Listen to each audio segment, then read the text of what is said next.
now, live at 8.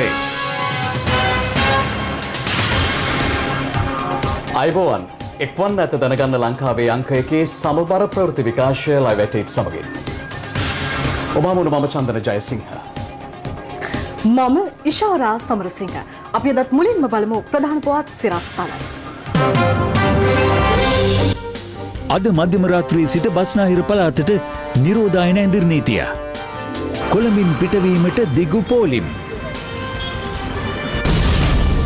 බස්නාහිර පළාත තුළ ජනතා ඒකරාශී වලට ඉඩ නොතබන්න ජනපතිගෙන් නියෝග.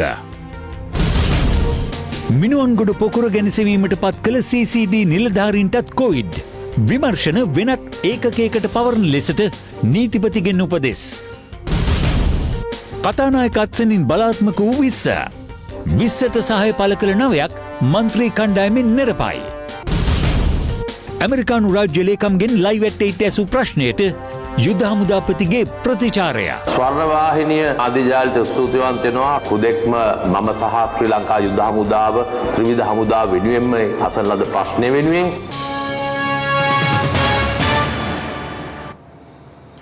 වෛද්‍ය ක්ෂේත්‍රයට සහ කොවිඩ් මර්ධනයේ නිරත සියලු පාර්ශවයන්ට අවශ්‍ය තොරතුරු පහසුවෙන් දැනගත හැකි නව යෙදුමක් බස්නාහිර පළාත් සෞඛ්‍ය සේවා කාර්යාලය විසින් හඳුන්වා දී තිබෙනවා.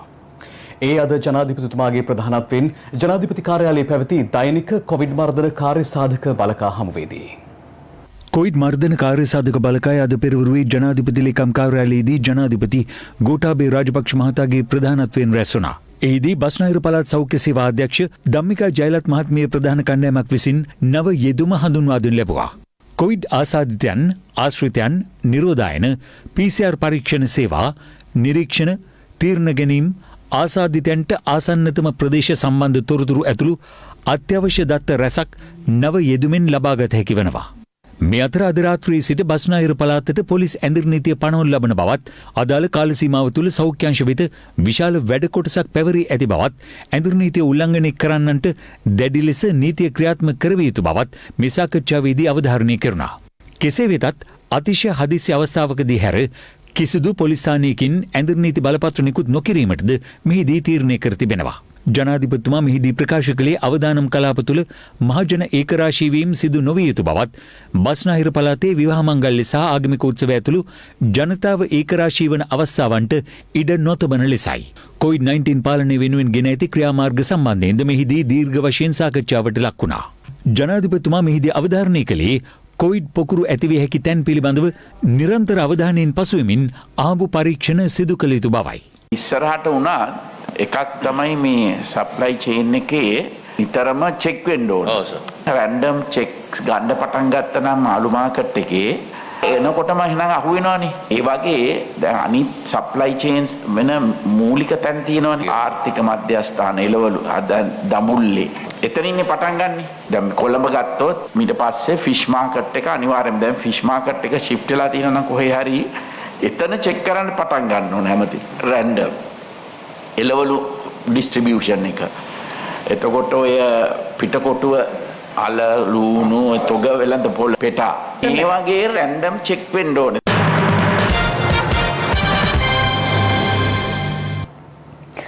COVID-19 ආසාදිතයින් 414ක් අද දිනය තුළ මේ වන විට වාර්තා වී තිබෙනවා.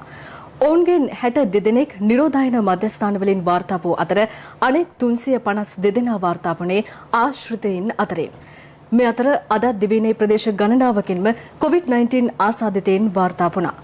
දිනක් තුල සිදු කළ වැඩිම PCR පරීක්ෂණ සංඛ්‍යාවද ඊයේ දිනේ වාර්තා වුණා. සෞඛ්‍ය ප්‍රවර්ධන කාර්යාංශයට අනුව ඊයේ දිනේ මෙරට තුළ PCR පරීක්ෂණ 11552ක් සිදු කර ඇති අතර එය එක් දිනක් තුළ මෙරට සිදු කළ වැඩිම PCR පරීක්ෂණ සංඛ්‍යාවයි.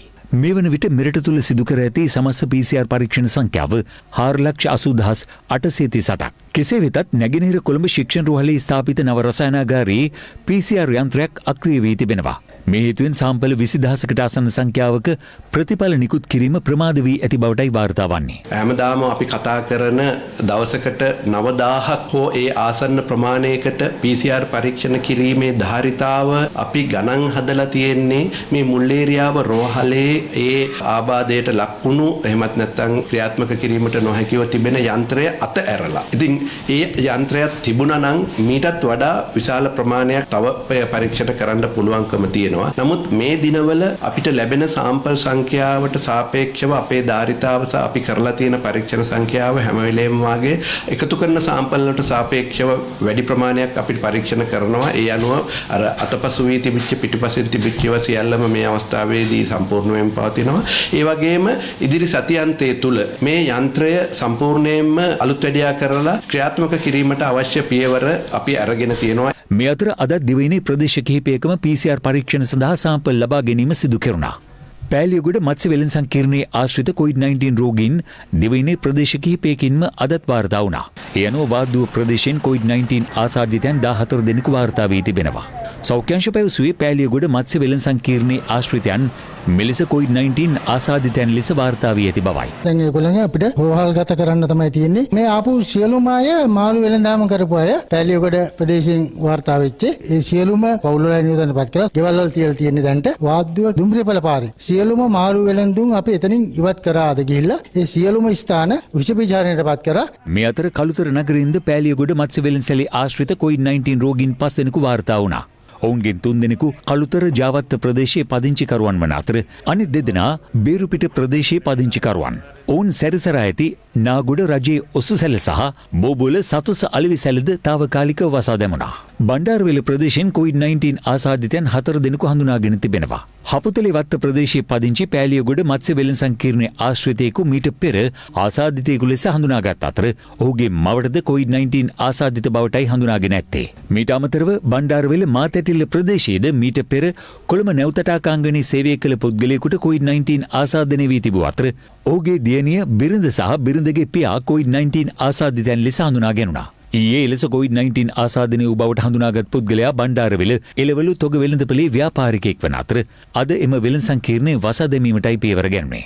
COVID-19 ආසාදිත තවත් කාන්තාවන් 2 දෙනෙක් භගවන්තලාව කොටියාගලවත්තෙන් හඳුනාගෙන තිබෙනවා. පෑලියගොඩ මත්ස්‍ය වෙළඳපොලින් මාළු ලබාගෙන අලෙවි කරන ව්‍යාපාරිකයෙකුට මීට පෙර COVID-19 ආසාදනය වී ඇති අතර මෙම කාන්තාවන් 2 දෙනා ඔහුගේ ආශ්‍රිතයන් බවයි සෞඛ්‍යංශ පැවසුවේ. අදාළ කාන්තාවන් 2 දෙනා භගවන්තලාව නගරයේ කෝවිලක පූජාවකට සහභාගී වී ඇති අතර එහි පූජකවරයා ඇතුළු 6 දෙනෙකු ගෘහස්ස නිරෝධායනයට යොමු කර තිබෙනවා. එම පූජාවට සහභාගී වූ අනිකුත් ආශ්‍රිතයන් හඳුනා ගැනීම සඳහා කටයුතු කරමින් සිටින බවයි සෞඛ්‍යංශ පැවසුවේ. බදුල්ල මහියංගනය කන්දකැටිය හා ගිරාදුරුකෝට්ටේ ප්‍රදේශවලින් COVID-19 ආසාදිතයන් 3 දෙනෙකු වාර්තා වුණා. මහියංගනයේ කහනියගොඩ මකුළුගොල්ල ප්‍රදේශයේ COVID-19 ලෙස හඳුනාගත් කාන්තාව වැලිසර රෝහලේ සනීපාරක්ෂක අංශයේ සේවය කළ කාන්තාවක්. නිවාස 13කට අයත් ඇගේ සමීප ආශ්‍රිතයන් පිරිසක් ගෘහස්ස නිරෝධායනයට යොමු කරන අතර ප්‍රදේශයේ මිහිණි ආරාමයක්ද නිරෝධායනයට යටත් කෙරුණා. වියලුව කන්දකැටිය හැමන්දාන ගම්මානයේ පුද්ගලයෙකුටද COVID-19 ආසාදනය වී ඇති අතර ඔහු පෑලියගොඩ මත්ස්‍ය වෙළඳපොලේ ආශ්‍රිතයෙක්. ඔහුගේ ආශ්‍රිතයන්ද නිරෝධායනයට යොමු කර තිබෙනවා. ගිරාදුරුකෝට්ටේ උල්හිටිය මහවැලි ගම්මානයේ කාන්තාවක්ද COVID-19 ආසාදිත බවට අද හඳුනා ගැනුණා. අදාළ කාන්තාව ගම්පහ ප්‍රදේශයේ සේවය කළ කාන්තාවක් බවයි සෞඛ්‍යංශ පැවසුවේ. නිවාස 10කට ඇත් එම කාන්තාවගේ සමීප ආශ්‍රිතයන් පිරිසක් ගෘහස්ස නිරෝධායනයට යොමු කර තිබෙනවා. ගාල්ල බෝපේ පොද්දල ලබුදුව කුරුඳු ප්‍රදේශයේ පුද්ගලයෙක්ද COVID-19 ආසාදිතයෙකු ලෙස හඳුනාගත්තා. ඔහු ඊයේ රාත්‍රියේම හම්බන්තොට රෝහලට යොමු කිරීමටයි පියවරගෙන ඇත්තේ. මෙම පුද්ගලයා විදේශ රැකියාවකට යාමට සූදානමින් සිටි අයෙකු වන අතර ඒ සඳහා PCR පරීක්ෂණයක් ලබා ගැනීමෙන් පසුව ආසාදිතයෙකු ලෙස හඳුනාගෙන තිබෙනවා. අනුරාධපුර ඇලයාපත්තුව මහමන්කඩවල ප්‍රදේශයේ පුද්ගලයෙකුද COVID ආසාදිතයෙකු බවට තහවුරු වී තිබෙනවා. එම පුද්ගලයා වැලිසර නාවික හමුදා කඳවුරේ රියදුරෙකු ලෙස සේවය කරන පුද්ගලයෙකු ලෙසටයි හඳුනාගෙන ඇත්තේ. තංගල්ල කුඩාවැල්ල ප්‍රදේශයේ කාන්තාවකටද COVID-19 ආසාදිත වී ඇති බවට හඳුනාගත්තා. ඇයට දින 21ක කුඩා බිලිඳෙකු සිටින අතර එම බිලිඳාද සමග මුල්ලේරියාව රෝහලට ඇතුළත් කිරීමටයි සෞඛ්‍යංශ පියවර ගත්තේ. මෙම කාන්තාව කිරිබත්ගොඩ සිය ඥාති නිවසක සතියක පමණ කාලයක් නතර වී සිට තිබෙනවා. එම නිවසේ හිමිකරු මීට පෙර COVID-19 ආසාදිතයෙකු ලෙස හඳුනාගත් අතර ඔහු පෑලියගොඩ මත්ස්‍ය වෙළඳසැලේ සේවය කළ අයෙක්. තිස්සමාරාම මුතියම්මාගම පදිංචි පුද්ගලයෙකුට COVID-19 ආසාදනය වී ඇති අතර ඔහු පෑලියගොඩ මත්ස්‍ය වෙළඳ සංකීර්ණයේ සිට මාළු රැගෙන විත් අලෙවි කරන පුද්ගලයෙක්. ඔහු මාළු අලෙවි කර ඇති යාල ප්‍රදේශයේ හෝටලයක පුද්ගලයෙකු මීට පෙර COVID-19 ආසාදිතයෙකු ලෙස හඳුනාගත්තා. අපේ තියෙනවා සෞඛ්‍ය වෛද්‍ය නිලධාරී කොට්ටාස 350ක්. එයින් 28කට තමයි රෝගය වැළඳිලා තියෙන්නේ. පොලිස් කොට්ටාස 490න් 68කට තමයි මේ රෝගය දැනට අවදානම් කලාප හැටියට තියෙන්නේ. ඉතිරි බහුතරයක් කලාප අවදානම අඩු කලාප හැටියටයි තියෙන්නේ. එතකොට අපිට පුළුවන්කමක් තිබ්බොත් මහජනතාවගේ සහයෝගයෙන් අවදානම අඩු කලාප ටික නැත්නම් කොළපාට කලාප ඒ අයුරින්ම පවත්වාගෙන යන්න දැන් රතු කලාප හැකි පමණක් කොළ කලාප බවට පත් කරගන්න ඉදිරියේදී පුළුවන් වුණොත් අපිට මේ තත්ත්වයෙන් ගොඩ එන්නට පුළුවන්. පින්නවල නිරෝධායන මධ්‍යස්ථානයේ රෝහලක් බවට පරිවර්තනය කිරීමට සෞඛ්‍ය බලධාරීන් පියවරගෙන ඇති අතර එහි රඳවා සිටි පිරිස ශාලාව යුද හමුදා කඳවුරට රැගෙන යාමට අද සැලසුම් කර තිබුණා. කෙසේ වෙතත් එහි නිරෝධායනයේ වෙමින් සිටි පිරිස ඊට විරෝධය පළ කිරීමත් සමග එම කටයුතු අඩාල වූ බවයි අප වාර්තාකරු සඳහන් කළේ. මෙම මධ්‍යස්ථානයේ දැනට පුද්ගලයන් 221 දෙනෙකු පමණ නිරෝධායනයට ලක් කර ඇති අතර ඔවුන්ගේ PCR පරීක්ෂණද සිදු කර තිබෙනවා. ඔවුන් පවසන්නේ සිය PCR පරීක්ෂණ ප්‍රතිඵල ලැබෙන තුරු Taman එම නිරෝධායන මධ්‍යස්ථානයෙන් ඉවතට නොයන බවයි. දැන් මෙතන පොසිටිව් ගන්නවද ඔයගොල්ලෝ? නෙගටිව් ගන්නවද? මේ කයේදී කවුරුහරි පොසිටිව් වුණොත් රටේ පවතින ක්‍රමවේදයක් තියෙනවා. ආසාදිතය වරය යනවා. ආප්තිකව විතර නිරෝධායනය කරනවා. එතකොට මෙතන ඉන්න රිපෝට් එක ආවා නම් ආසාදිතය ටික අයින් කරලා අපිට තේදීදී අනුගමනය කරා නම් ප්‍රශ්නයක් නැහැ. ඒ අනුව ඔවුන් රැගෙන යාමට පැමිණි බස් රථ හරවා යැවීමට සිදු වුණා. පින්නවල පවත්වාගෙන යන ලබන නිරෝධායන මධ්‍යස්ථානයේ පුද්ගලයන් 221ක් පමණ රැඳී සිටිනවා. ඔවුන්ගෙන් 25 දෙනෙකු අද COVID-19 රෝගය වැළඳී ඇති බවට තහවුරු වුණා. මේ දක්වා පින්නවල නිරෝධායන මධ්‍යස්ථානයෙන් 57 දෙනෙක් පමණ COVID රෝගීන් වාර්තා වී තිබෙනවා. අප ඒ සියලු දෙනාම රෝහල් කරා යොමු කර තිබෙනවා. මේ අතර සීදුව ප්‍රදේශයෙන් COVID-19 රෝගීන් 30 දෙනෙකු අද හඳුනාගත්තා. අද සමස්ත රෝගීන් 335ක් වන වාර්තා වේ තියෙනවා සීදුව සෞඛ්‍ය නිලධාරී කොට්ටාශයෙන්. කළුතර නාගොඩ රෝහලේ තුන්වන වාට්ටුවේ ප්‍රතිකාර ලබමින් සිටි COVID-19 බවට සැක කරන රෝගියෙකු අද අලුයම පලා ගොස් තිබෙනවා. රෝහල් බලධාරීන් පොලිසියට කළ පැමිණිල්ලකට අනුව එම පුද්ගලයා අද දහවල් වාඩිමංකඩ බණ්ඩාරගම මාර්ගයේ මහවස්කඩුව ප්‍රදේශයේ විහාරස්ථානයක් අසල සිටියේදී පොලිසිය භාරයට ගැනුණා. රෝගයා පැමිණ තිබෙන්නේ නාගොඩ සිට වතුගම කළුතර බස් රථයක සහ එතැන් පටන් කොළඹ ගාල්ල බස් රථයක තමයි පැමිණ තිබෙන්නේ. කොල්ලුපිටිය වැඩබිමක සේවය කළ පුද්ගලයන් 4 දෙනෙකුද COVID-19 ආසාදිතයන් ලෙස අද හඳුනා ගැනීමෙන් අනතුරුව රෝහල්ගත කිරීමටයි පියවර ගත්තේ. පවතින තත්ත්වයේ මත නුවරඑළියේ විනෝදචාරිකා පැමිණෙන පුද්ගලයන්ට එරෙහිව නිරෝධායන නීතිය යටතේ කටයුතු කිරීමට සිදුවන බව දිස්ත්‍රික් ලේකම්වරයා පවසනවා. දැන් නුවරඑළිය කියන්නේ COVID-19 ආසාදිතයන් විශාල ප්‍රමාණයක් හඳුනාගෙන ඉන්න ප්‍රදේශයක් නිසා මේක අවදාන ප්‍රදේශයක්. නිසා මම ඉල්ලා සිටින හැමදෙනාගෙන් මේ සත්‍යන්ත නිවාඩුවටත් ඉදිරියේ නිවාඩුවටත් තත්ත්වයේ යහපත් වෙනතුරු සංචාරය පැමිණෙන්න එපා කියලා. සංචාරකයෙක් යන්න තියෙන සෑම ස්ථානයකම මේ වලට වහලා තියෙනවා. ඒ නිසා උන්ට බලන්න දෙයක්වත් නැහැ. ස්වර්ණවාහිනී COVID-19 පරදමු වැඩසටහනට එක්වෙමින් රිජ්වේ ආර්යා ළමා රෝහලේ අධ්‍යක්ෂ වෛද්‍ය ජේ විජේසූරිය මහතාද අදහස් පළ කළා. මේ අපි මෙච්චර රට වහගෙන ඇඳනීති දාලා මේව කරාට ජනතාව පිළිපදින්නේ නැහැ ඒවා. ඒක තමයි මේකට හේතුව. අද යම්කිසි කෙනෙකුට රෝගයක් විස බීජයක් ගියොත් තව දින 14ක් ඇතුළත ඒක අවසන් වෙන්න පුළුවන්. රෝගය වැළඳිලා ඒක අවසන් වෙන්න පුළුවන්. අද හිතාගත්තොත් තව දින 14ක් යනකොට අපි කවුරුත්ම තවත් ගෙන් ගෙට යන්නේ නැහැ. අනිත් අය ගැටෙන්නේ නැහැ. අපිරිසිදු හොඳට තියාගන්න මොනවාස්ම බාධා ගන්නවා. තව කෙනෙක්ගෙන් මට විස බීජයක් එන්න අවස්ථාව මම උදා කරගන්නේ නැහැ. මගෙන් තව කෙනෙකුට විස බීජයක් ගන්න මම අවස්ථාව උදා කරන්නේ නැහැ කියලා හිතාගත්තොත් මේක දවස් 14ක බිස්නස් එකක් තියෙනවා. මේ අතර නව සෞඛ්‍ය අධ්‍යක්ෂ ජෙනරාල් වෛද්‍ය අසේල ගුණවර්ධන මහතා අද පෙරවරුවේ සිදුරේ රාජකාරී ආරම්භ කළා. අපි සෞඛ්‍ය අංශ මගින් සහ ත්‍රිවිධ හමුදාවෙන් අපිට මේ තත්ත්වය ඉතාමත් ඉක්මනට පාලනය කර හැකියි. දැනට අපි සමහර ප්‍රදේශ නිරෝධායන නීතිය පනවලා තියෙනවා. ඒ වගේම සංචරණ සීමා පනවලා තියෙනවා. කරුණා කරලා ඒ සංචරණ සීමා සහ නිරෝධායන නීතියට අනුගත වෙලා අපිට සහයෝගය ලබා දෙන්න. මේ අතර මිනුවන්ගොඩ පොකුර නිර්මාණය වූ ආකාරය පිළිබඳව සොයා බැලීමට පත් කළ කොළඹ අපරාධ කොට්ටාශයේ නිලධාරීන් කීප දෙනෙකුටද COVID-19 වෛරසය ආසාදනය වී තිබෙනවා. 2020 වන දින වන විට කොළඹ අපරාධ කොට්ටාශයේ නිලධාරීන් කිහිප දෙනෙකුටම COVID රෝගී තත්ත්වය වැළඳී ඇති බවට ගරු නීතිපතිතුමා වෙත වාර්තා කර තිබෙනවා. මෙවැනි තත්ත්වයකදී තමයි වැඩ බලන පොලිස්පතිවරයා විසින් 2020 වන දින මෙම විමර්ශනය එම කොට්ටාශයටම බාර දී ඇති බවට දැනගන්නට ලැබෙන්නේ. මෙකී තත්ත්වය යටතේ මෙම විමර්ශනය සිදු කිරීමට අපහසුතාවයක් ඇති බවට කොළඹ අපරාධ කොට්ටාශයේ අධ්‍යක්ෂවරයා විසින් ඊයේ දින වැඩ බලන පොලිස්පතිවරයා වෙත දැනුම් දී ඇති බවට ගරු නීතිපතිවරයා වෙත වාර්තා වෙනවා. ඒ අනුව මෙම සිද්ධියේ මහජන වැදගත්කම රටේ උද්ගත වී ඇති හදිසි සෞඛ්‍ය තත්ත්වය සැලකිල්ලටගෙන ඒ සම්බන්ධයෙන් ඉහළ ප්‍රමුඛතාවයක් ලබා දී පොලිසියේ විවිධ කොට්ටාශවලින් ජ්‍යෙෂ්ඨ දක්ෂ සහ පළපුරුදු නිලධාරීන්ගෙන් සමන්විත ඉහළ මට්ටමේ විමර්ශන කණ්ඩායමක් මේ සඳහා පත් කරන ලෙසට නීතිපතිවරයා විසින් වැඩ බලන පොලිස්පතිවරයා වෙත අද දින වැඩිදුරටත් ලිඛිත උපදෙස් ලබා දීමක් සිදු කළා. දැනට නිරෝධායන ඇඳුම් නීතිය පනවා ඇති ප්‍රදේශවල වෙළඳ සැල් සහ ඖෂධ සැල් අද උදෑසන 8ට විවෘත කිරීම සමග ජනතාව අත්‍යවශ්‍ය භාණ්ඩ මිලදී ගැනීම සඳහා විශාල වශයෙන් එක්රොක් වුණා. අද රාත්‍රී 10 දක්වා වෙළඳ සැල් සහ ඖෂධ සැල් මෙලෙස විවෘතව තැබෙනවා. COVID-19 වෛරසය මේ වන විට දිස්ත්‍රික් රැසක පැතිර පවතිනවා. ඉන් දැඩි බලපෑම් ඉල්ල ඇත්තේ බස්නාහිර පළාතටයි. ඒ අනුව අද මධ්‍යම රාත්‍රියේ සිට බස්නාහිර පළාතට නිරෝධායන ඇඳුම් නීතිය පැනවීමට තීරණය කර තිබෙනවා. කෙසේ වෙතත් ගම්පහ දිස්ත්‍රික්කයට සහ කොළඹ කළුතර කුරුණෑගල යන දිස්ත්‍රික්කවල පොලිස් බල ප්‍රදේශ කිහිපයකට මේ වන විටත් නිරෝධායන ඇඳුම් නීතිය ක්‍රියාත්මකයි. ඒ අනුව එම ප්‍රදේශවල ජනතාවට අත්‍යවශ්‍ය භාණ්ඩ සහ ඖෂධ මිලදී ගැනීම සඳහා අද උදෑසන 8 සිට රාත්‍රී 10 දක්වා කාලය තුල වෙළඳ සැල් සහ ඖෂධ සැල් විවෘතව තැබීමටද පියවර ගනු ලැබුවා.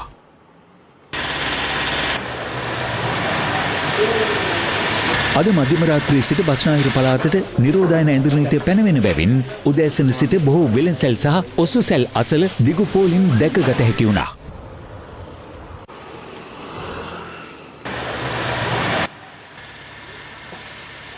එමින්ම ගම්පහ දිස්ත්‍රික්කයේ ජනතාවද අත්‍යවශ්‍ය භාණ්ඩ මිලදී ගැනීම සඳහා අද පෙරවරුවේ සිට නගර කරා එක්රොක් වන අයුරු දැකගත හැකි වුණා.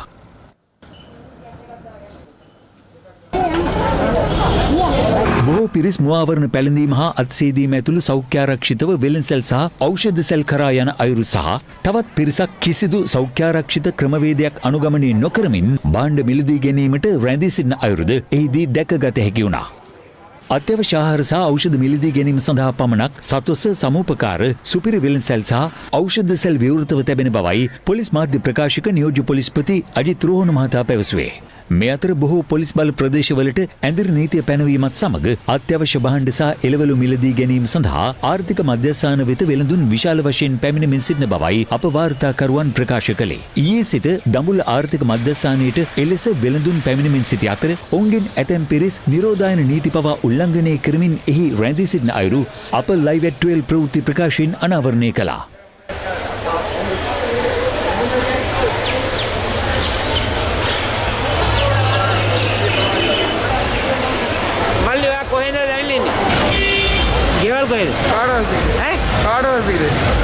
ඕ අරගෙන ඉන්නේ අය මාතේ ඔයා කොහේ ඉඳලා දැවිල්ලන්නේ දඹුල්ලට ඔය දුවන ගහින් දැන් ඔය මාක්ස් එක ගලවගෙන ඔයා මේ පැත්තේ ඇවිදිනකොට මොකද වෙන්නේ මෙච්චර සෙනගස්සේ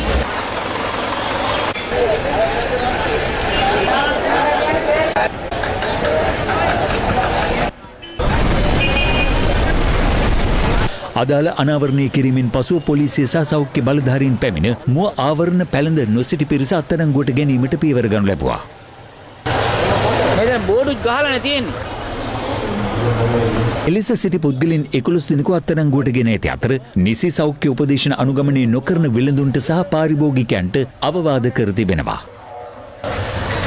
අනිවාර්යයෙන්ම සියලුම දෙනා අධිකරණයට ඉදිරිපත් කරනවා.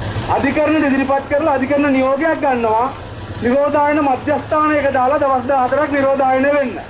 බස්නාහිර පළාත සඳහා ඇඳුම් නීතිය පනවා ඇති කාල සීමාව තුළ දුම්රිය ධාවනය පිළිබඳව දුම්රිය දෙපාර්තමේන්තුවේ සාමාන්‍ය අධිකාරීවරයා නිවේදනයක් නිකුත් කරනු ලැබුවා. එහි සඳහන් වන්නේ හෙට සිට නොවැම්බර් මාස 2 වන දින දක්වා කාලය තුළ දුම්රිය ධාවනයේ වෙනස්කම් කර ඇති බවයි. රඹුකන සිට කොළඹ දක්වා දුම්රිය ධාවනයේ සහ බිලියත්ත ගාල්ල අලුත්ගම කළුතර සිට මර්දාන දක්වා දුම්රිය ධාවනයේද අවිස්සාවේල්ල සිට කොළඹ කොටුව දක්වා සහ හලාවත සිට කොළඹ කොටුව දක්වා මෙම කාලය තුළ දුම්රිය ධාවනයේ නොවන බවයි දුම්රිය දෙපාර්තමේන්තුවේ සාමාන්‍ය අධිකාරීවරයා නිකුත් කළ නිවේදනයේ සඳහන් වන්නේ.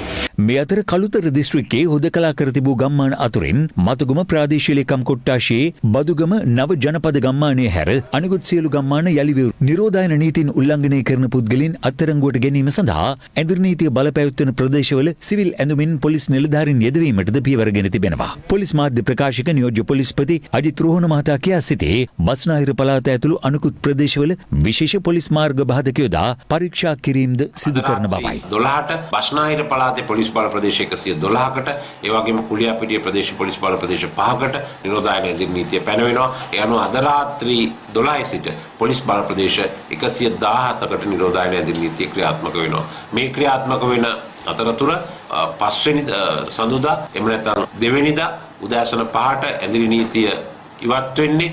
අද රෑ 12ට පනවන පොලිස් බල ප්‍රදේශ වලට පමණයි. නමුත් අනිත් දැනට ඇඳුම් නීතිය තියෙන පොලිස් බල ප්‍රදේශ 68 ඒ ආකාරයටම නිරෝධායන ඇඳුම් නීතිය ක්‍රියාත්මක වෙනවා. අද මධ්‍යම රාත්‍රියේ බස්නාහිර පළාතට ඇඳුම් නීතිය පනවන බව දැනුම් දීමත් සමග බස්නාහිර පළාතෙන් පිට පළාත්වලට ධාවනය වන රථ වාහන පරීක්ෂා කිරීමට පොලිසිය පියවරගෙන තිබෙනවා.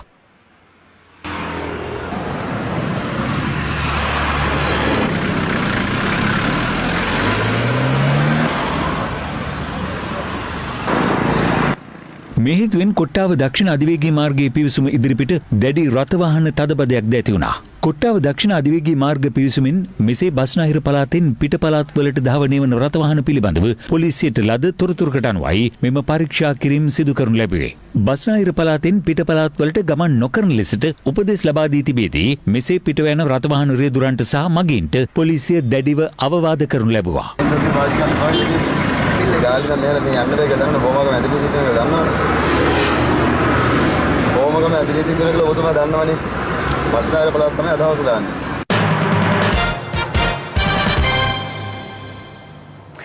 විසිවන ආණ්ඩුක්‍රම ව්‍යවස්ථා සංශෝධන පනත් කෙටුම්පතට කතානායකවරයාගේ සහතිකය අද හිමි වුණා.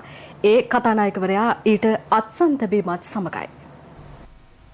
පසුගිය 22 වෙනිදා පැවති 20 වෙනි ආණ්ඩුක්‍රම විවසා සංශෝධන දෙවනවර කියවීමේ විවාදය අවසානයේදී එය 3/2ක බහුතර ඡන්දයකින් සම්මත වුණා. එෙහිදී පනත් කෙටුම්පතට පක්ෂව ඡන්ද 156ක් ලැබුණු අතර විපක්ෂව ඡන්ද 65ක් හිමි වුණා. ඒ අනුව කෙටුම්පත් කරණය සඳහා නීති කෙටුම්පත් දෙපාර්තමේන්තුව වෙත යොමු කළ 20 වෙනි ආණ්ඩුක්‍රම විවසා සංශෝධනය අද කතානායකවරයා වෙත ලබා දී තිබෙනවා. පාර්ලිමේන්තු සංකීර්ණයේදී අද පෙරවරු 11:30ට කතානායකවරයා ඒ සහතික කළ බව පාර්ලිමේන්තු මහලේකම් ධම්මික දසනායක මහතා ප්‍රකාශ කළා. මේ අවස්ථාවට පාර්ලිමේන්තුවේ නියෝජ්‍ය මහලේකම් සහ කාර්ය මණ්ඩල ප්‍රධානී නීල් ඉද්දවල මහතා ද එක්ව සිටියා. කතානායකවරයා අත්සන් තැබීමත් සමග 20 වන ආණ්ඩුක්‍රම විවසා සංශෝධනයේ වළංගු නීතිය බවට පත්වනවා. එමගින් අගවිනිසුරු ශ්‍රේෂ්ඨාධිකරණ විනිසුරුවරුන් අභියාචනාධිකරණ සභාපති සහ එහි විනිසුරුවරුන් නීතිපති පොලිස්පති විගණකාධිපති හා ඔම්බුස්මන් යන රජයේ ඉහළ නිල තලවලට පුද්ගලයන් පත් කිරීමේ බලය පාර්ලිමේන්තු සභාවේ නිරීක්ෂණවලට යටත්ව ජනාධිපතිවරයාට හිමි වනවා. ඊට අමතරව පාර්ලිමේන්තුව විසිරුවීම අමාත්‍යවරුන් පත් කිරීම ඇතුළු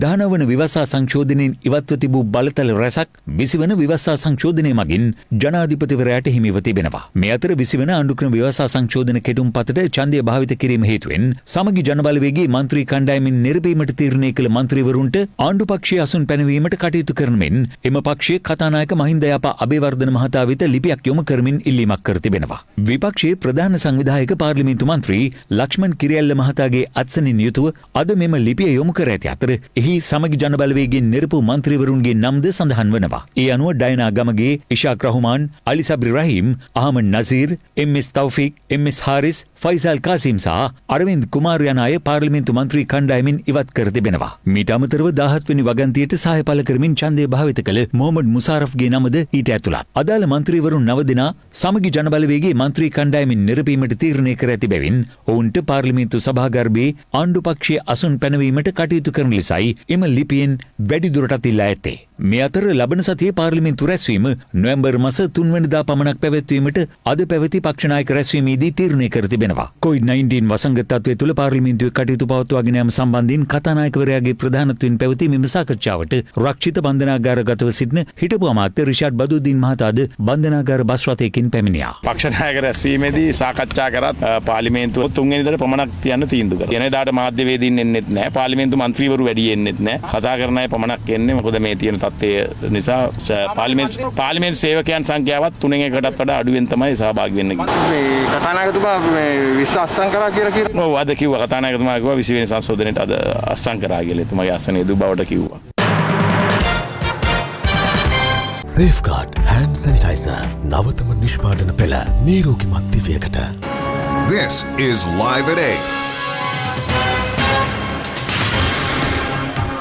දැන් තවත් දේශීය පුවතක්. අමරිකානු රාජ්‍ය ලේකම් මයික් පොම්පියෝ මහතා ඊයේ පැවැත් වූ මාධ්‍ය හමුවේදී යුද හමුදාපති ලුතිනන්ට් ජෙනරාල් ශවේන්ද්‍ර සිල්වා මහතාට ඇමරිකාව පනවා ඇති ගමන් තහනම සම්බන්ධයෙන් අප ඔහුගෙන් ප්‍රශ්න කළා. ඊට ඇමරිකානු රාජ්‍ය ලේකම්වරයා ලබා දුන් පිළිතුර මේ වන විට සමාජයේ බොහෝ කතාබහට ලක්ව තිබෙනවා. අමරිකානු රාජ්‍ය ලේකම් මයික් පොම්පියෝ මහතා මෙරට සංචාරය කළේ ඇමරිකාව සම්බන්ධ ගිවිසුම් කිහිපයක් පිළිබඳවද විවිධ මත පළ වූ අවස්ථාවකයි. එහිදී ඇමරිකානු රාජ්‍ය ලේකම්වරයා සහභාගී වූ මාධ්‍ය හමුව බොහෝ දෙනාගේ අවධානයට යොමු වුණා. එහිදී මෙරට මාධ්‍ය අතුරින් ඔහුගෙන් ප්‍රශ්න ඇසීමට හැකි වුණේ ලයිව් ඇට් 8 වෙත පමණයි. මේ වන විට දැඩි කතාබහට ලක්ව ඇති මාතෘකා කිහිපයක් පිළිබඳව අප ඔහුගෙන් ප්‍රශ්න කරන අතරතුර වත්මන් යුද හමුදාපති ලුතනන්ට් ජෙනරල් ශවේන්ද්‍ර සිල්වා මහතාට ඇමරිකාව පනවා ඇති ගමන් තහනම පිළිබඳවත් විමසා සිටියා. My name is Chavika Gunasekara and I'm representing Swarnavahini Live at 8 News in Sri Lanka. My question is to you. You all have imposed sanctions against our present army commander, one of the war heroes in our country, Lieutenant General Shavendra Silva, from entering United States of America based on independently unverified information. What is the current status on that? And did the government of Sri Lanka request you to reconsider imposition of travel ban on Lieutenant General Shavendra Silva in terms of the Geneva resolution? Thank you. Thank you.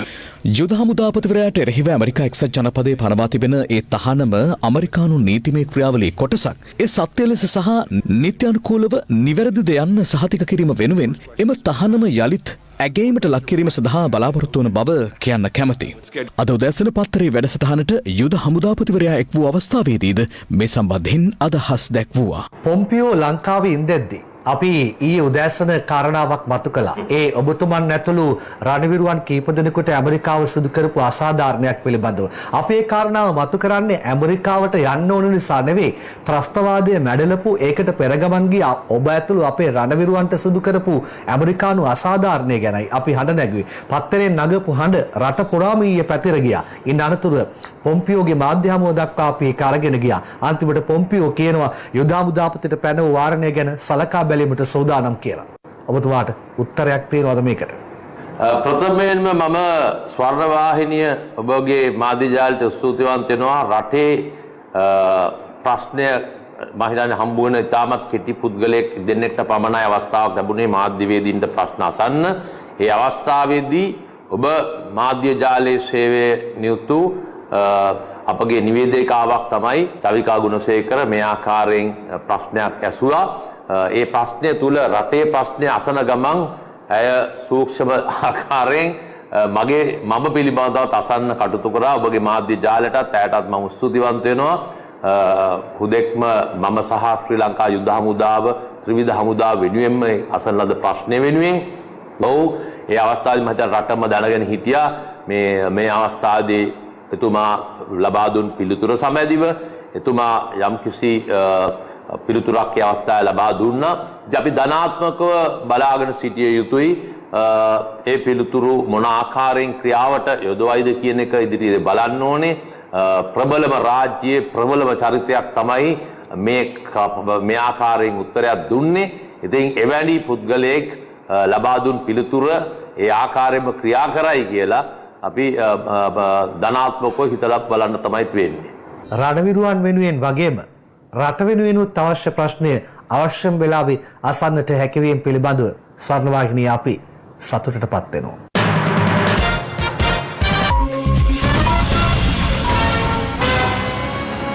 This is Live at 8.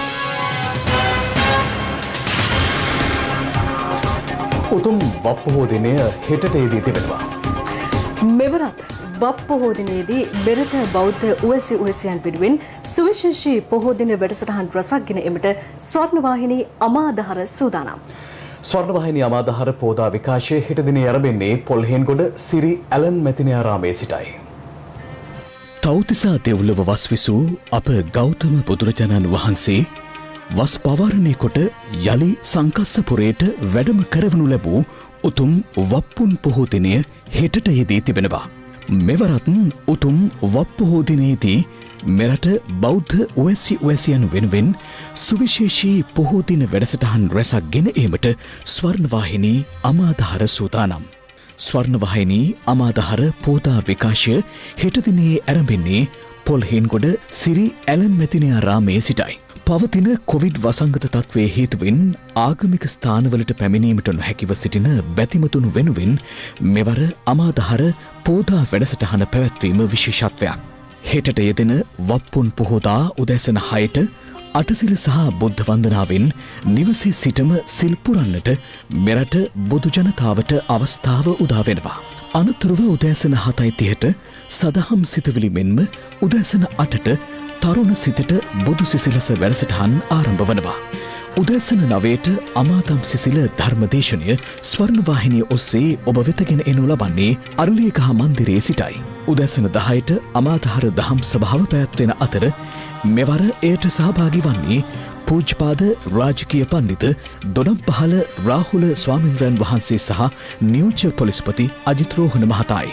ඔබ දන්නවා මේ වන විට corona වසංගතය සීඝ්‍ර ලෙස අපේ රටේත් පැතිරලා තියෙනවා, විශේෂයෙන්ම බස්නාහිර පළාතේ. ඉතින් ඒ නිසා සෑම විටම නිවසට වෙලා රැඳී සිටින්න අපේ ස්වර්ණවාහිනිය ඔබේ නිවසටම අමාදහරින් ධර්ම සාකච්ඡාවටත් අපත් හෙට වැඩමවනවා. නිවසේම රඳන්න ස්වර්ණවාහිනියත් එක්කම ඒකාත්මික වන්න.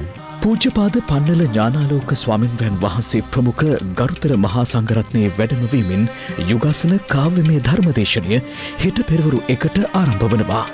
පස්වරු 3ට අසනීය ස්වර මනුගුණගී වරුණ ආරම්භ වන අතර පස්වරු 5ට පුනර්ජීව ආශිර්වාද සිත් ශාන්තිය සිදු කරනු ලබන්නේ පූජ්‍ය දීගල පියදස්සී හිමියන් විසින්.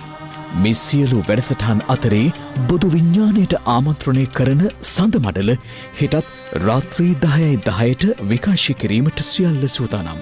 උදෑසන සිට සන්ධ්‍යා කාලය දක්වාම අපි සිදු කරන සියලුම වැඩසටහන් තම නිවසේ සිට මේ අමාදහර වැඩසටහන නරඹන්න.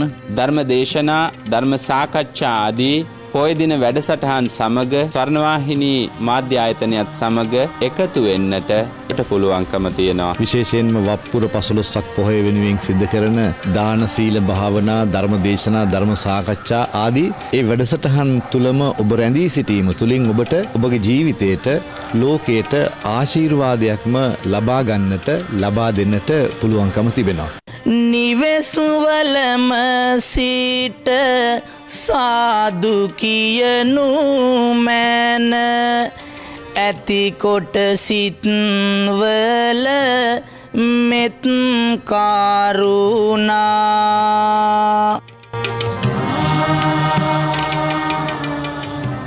ඒ සමගින් දැනට අප සමුගන්නවා.